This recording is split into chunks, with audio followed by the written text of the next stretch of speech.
Every time your phone vibrates, an electric vehicle accelerates, or an MRI machine hums, you are relying on a hidden supply chain of obscure metals.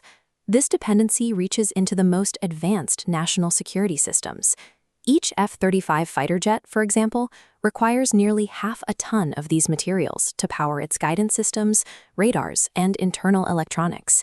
These materials are known as rare earth elements. Despite the name, they aren't actually rare.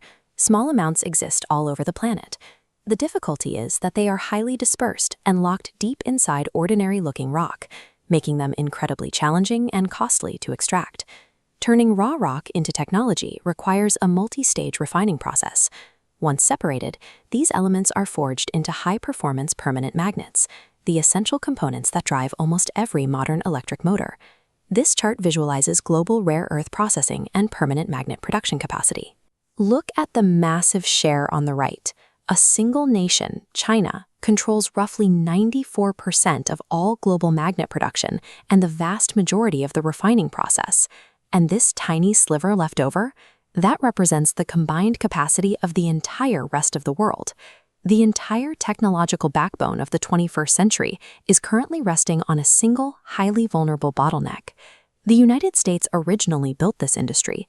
For decades, the global supply of rare earths was dug right out of the Mojave Desert in California, powering the early color television and electronics boom.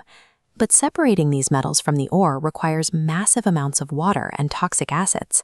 In 1998, California regulators shut down the U.S. operation after thousands of gallons of radioactive wastewater seeped from an underground pipe into the surrounding desert environment. Beijing saw an opening. The Chinese state made a calculated decision to absorb that severe environmental damage and bypass the labor safety constraints that made Western operations so expensive, rapidly undercutting global prices. Today, the human cost of that decision is highly visible. In places like Baotou, China's rare earth capital, massive open-pit mines and vast toxic man-made lakes dot the landscape, forcing the relocation of entire surrounding villages. By shutting down domestic mines to protect the Mojave, the West traded its production capacity for a policy of environmental outsourcing. Pulling the ore out of the ground is only half the battle. The true hurdle is the complex chemistry required to separate the individual elements and turn them into magnets. In 1995, an American company called MagnaQuench, one of the world's leading rare earth magnet producers, was sold. The buyers packed up the equipment, took the vital patents, and moved the entire operation, along with the intellectual property, to China. This acquisition was part of a heavily funded, decades-long state directive. As early as 1992, Paramount leader Deng Xiaoping plainly stated the strategy: the Middle East has oil, and China has rare earths. The first warning shot came in 2010. Following a maritime clash near these disputed islands, Beijing entirely halted rare earth shipments to Japan, starving their industries for over a month. They continue to pull that lever. In response to recent trade disputes, Beijing has restricted the export of specific elements vital for American semiconductor and defense supply chains.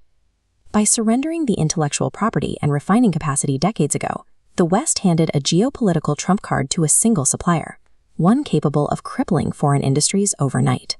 Now, the United States and its allies are rushing to rebuild their own supply chains from scratch, pouring billions into new mining and refining ventures in places like Australia and Brazil.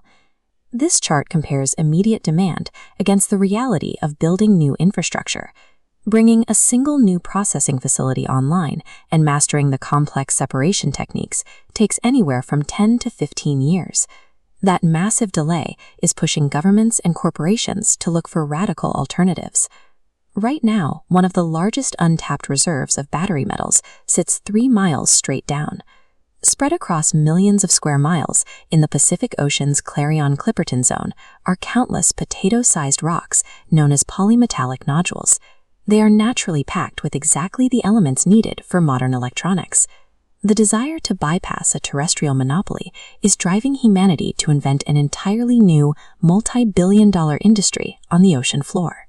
Engineers are already testing massive, remote-controlled robots designed to withstand extreme crushing pressures and vacuum these nodules directly off the seabed.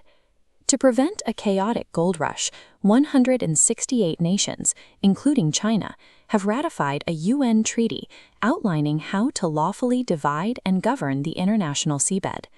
But there is a glaring absence at the negotiating table. The United States is not a party to the treaty.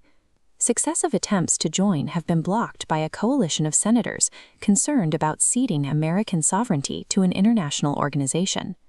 This gridlock has set off alarms within the intelligence community.